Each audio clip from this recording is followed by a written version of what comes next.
গত পরশুদিন আমি একটা পোল লঞ্চ করেছিলাম, যেখানে আমি বলেছিলাম এসএসসি 2025 শিক্ষার্থী তোমরা যারা আছো কতদিন তোমরা মনোযোগ দিয়ে পড়াশোনা করতে পারতেছো দেশের এই পরিস্থিতি বিবেচনা করে। তো দেখো, তোমরা টোটাল 189 জন ভোট দিয়েছো। এখানে তোমরা 13% বলেছো তোমরা একদমই পড়াশোনা করতে পারতেছো না, এবং 75% বলেছো তোমরা চেষ্টা করতেছো কিন্তু পারতেছো না। এই নাম্বারটা সবচেয়ে বেশি। তো আজকে আমার আলোচনার বিষয় হচ্ছে যারা চেষ্টা করতেছো কিন্তু পড়তে পারতেছো না তারা কি করবা। আর দেখো, মাত্র 12% স্টুডেন্ট তোমরা বলছো যে তোমরা মনোযোগ দিয়ে পড়াশোনা করতে পারতেছো। তো যারা পারতেছো তাদের নিয়ে আর কথা নাই। যারা একদমই পারতেছো না অথবা যারা চেষ্টা করতেছো কিন্তু পারতেছো না, তাদের না পারার কারণটা কি বলো? কারণটা হচ্ছে যে দেশের বর্তমান পরিস্থিতি, কিভাবে আমাদের ভাইদেরকে হত্যা করা হচ্ছে, দেশে কিরকম একটা অরাজকতা স্বৈরশাসন চলতেছে, সেই বিষয়গুলো নিয়েই কিন্তু তোমরা অনেক বেশি আপসেট, যার কারণে তোমরা পড়াশোনা করতে পারতেছো না। তো যারা দেশের এই পরিস্থিতি দেখে পড়াশোনা করতে পারতেছো না, তাদের কাছে আমার দুইটা মাত্র কোয়েশ্চেন আছে, যে দুইটা কোয়েশ্চেনের অ্যান্সার তোমরা একটু দাও। সো প্রথম কোয়েশ্চেনটা হচ্ছে, তুমি কি আন্দোলনে অংশগ্রহণ করতে পারতেছো? দেখো ভাইয়া, সারাদিন তুমি কি করো? দেশের পরিস্থিতি দেখো, কোথায় কি হচ্ছে না হচ্ছে, ফেসবুক ঘাটাঘাটি করো, ইউটিউব ঘাটাঘাটি করো, অথবা নিউজ দেখো বা কারো থেকে শুনতে পাও। সেইভাবে তুমি কি করতেছো? দেশের পরিস্থিতিটা সম্পূর্ণভাবে জানতেছো। জানার পরে তোমার মনে কি হচ্ছে বলো তো? তোমার মনে ক্ষোভ জাগ্রত হচ্ছে, তোমার মনে কষ্ট জাগ্রত হচ্ছে, তুমি ফ্রাস্ট্রেশনে চলে যাচ্ছ, তুমি ডিপ্রেশনে চলে যাচ্ছ, এদের অমানবিক অত্যাচার তোমার সহ্য হচ্ছে না। সো এগুলা দেখে তুমি বলো তো, তুমি কি আন্দোলনে অংশগ্রহণ করতে পারতেছো? যদি তুমি আন্দোলনে অংশগ্রহণ করতে পারো তাহলে তোমাকে নিয়ে আমি আর কথা কিছুই বলবো না, তোমাকে আমি মোস্ট ওয়েলকাম। কারণ তুমি দেশের জন্য কাজ করতেছো, এখন এই মুহূর্তে সরাসরি তুমি দেশের জন্য কাজ করতেছো, তাহলে তোমাকে আমি ওয়েলকাম জানানো ছাড়া আর কিছুই বলতে পারি না। ইউ আর মোস্ট ওয়েলকাম যে তুমি দেশের জন্য এটা করতে পারতেছো।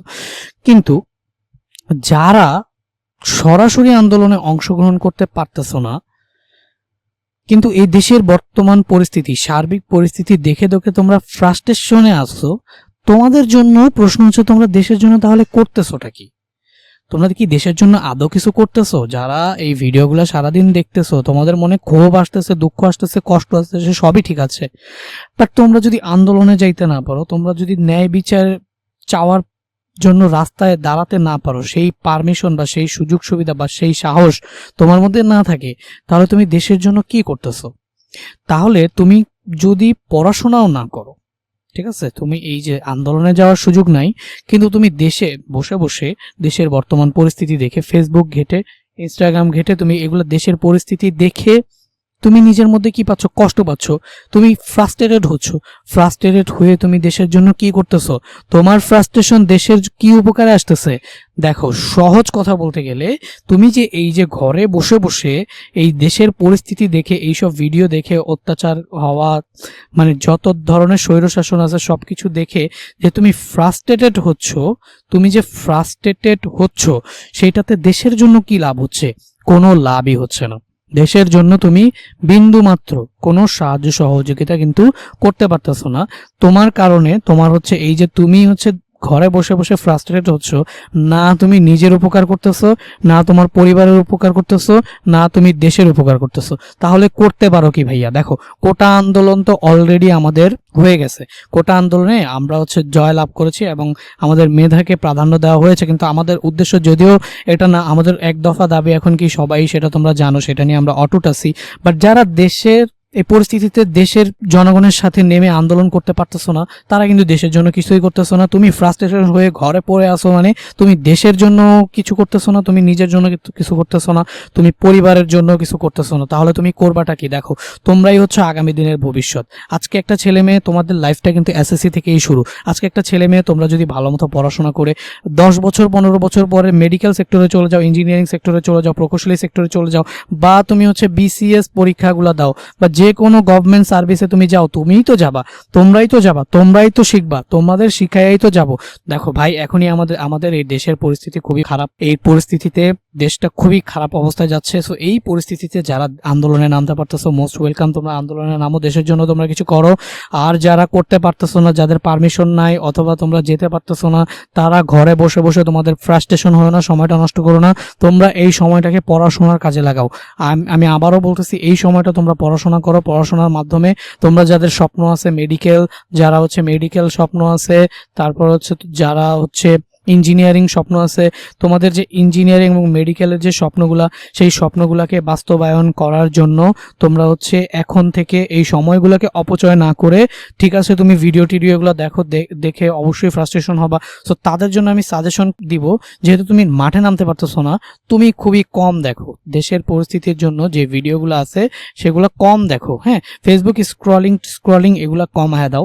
তুমি হচ্ছে নিজের পড়াশোনার দিকে ফোকাস করো, ক্লাস ভিডিও লেকচারগুলো দেখো, বা তোমার যেগুলো নোট আছে পড়াশোনা আগে গুছানো ছিল সেই পড়াশোনাগুলো দেখো। পড়াশোনার বাইরে তুমি কিছুই করো না, কারণ তুমি যদি হচ্ছে এখন দেশের পরিস্থিতি দেখে দেখে ফ্রাস্ট্রেটেড হয়ে যাও, আমি আবারও বললাম, না হচ্ছে তোমার কোনো লাভ, না হচ্ছে দেশের কোনো লাভ। তো তোমরাই হচ্ছে আগামী দিনের ভবিষ্যৎ। এই যে তোমরা হচ্ছে বড় বড় সেক্টরগুলো, যেই সেক্টরগুলোতে আসলেই আমাদের মেধার প্রয়োজন, সেই মেধাটা তোমরা এখন বিকাশ করতে পারবা। বাট তোমরা যদি এখন এই মেধার বিকাশটা না করে তোমরা যদি তোমাদের রাস্তা থেকে ছিটকে যাও, সরে যাও, দূরে সরে যাও, তোমাদের উদ্দেশ্য থেকে সরে যাও, তাহলে দেখো যারা আন্দোলনে নামতেছে তারা তো হচ্ছে দেশের জন্য এখন কিছু করতেছে, একদম রাইট নাও, এই মোমেন্টে আমরা সেই সুফলটা পাবো।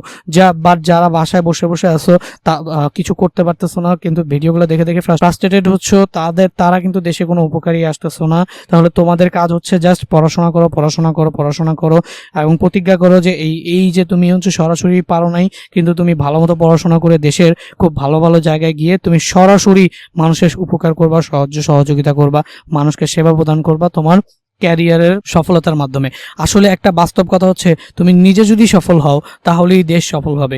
প্রত্যেকটা দেশের যতগুলো নাগরিক আছে, প্রত্যেকটা নাগরিক যদি নিজে সফল হয়, নিজে যদি নাগরিকগুলো সফল হয়ে যায়, তাহলে কিন্তু দেশটা সফল হয়ে যাবে। সো তোমাদের এই যে যারা ঘরে বসে বসে ভিডিওগুলো দেখে ফ্রাস্ট্রেটেড হয়ে কোনো কাজ করতে পারতেছো না, তোমাদের অনলি ওয়ান ডিউটি হচ্ছে তোমরা এইসব ভিডিও দেখা কমায়া দাও। ঠিক আছে, আমি বলবো না একদমই দেখো না, কারণ দেশের পরিস্থিতি তো তোমার জানতে হবে, কিন্তু কমায়া দাও। তোমার যে পড়াশোনার জন্য ন্যূনতম সময়, সেই সময়টা তুমি রাখো, পড়াশোনা থেকে বিচ্ছিন্ন হইও না, পড়াশোনার দিকে মনোযোগ রাখো। মনে করবা তুমিও একটা যোদ্ধা, যুদ্ধ করতে পারতেছো না একদম সরাসরি মাঠে নেমে, কিন্তু যুদ্ধ করতেছো তুমি তোমার পড়ার টেবিলে নিজেকে উন্নত করার মাধ্যমে, যাতে করে এই দেশের মানুষের কোনো একটা সময়ে গিয়ে তুমি কি করতে পারো, সেবা যত্ন করতে পারো, তোমার সার্ভিসটা তুমি দিতে পারো। মানুষের উন্নতি মানেই কিন্তু দেশের উন্নতি, ইন্ডিভিজুয়াল ফ্যামিলির উন্নতি মানেই কিন্তু দেশের উন্নতি। আশা করি আমি তোমাদের যা বুঝাইতে চেয়েছি বুঝাতে পেরেছি। ঠিক আছে, তোমরা সবাই পড়াশোনার দিকে মনোযোগ দাও। সবার জন্য শুভকামনা রইল। আল্লাহ হাফেজ। পরবর্তী ভিডিওতে দেখা হবে।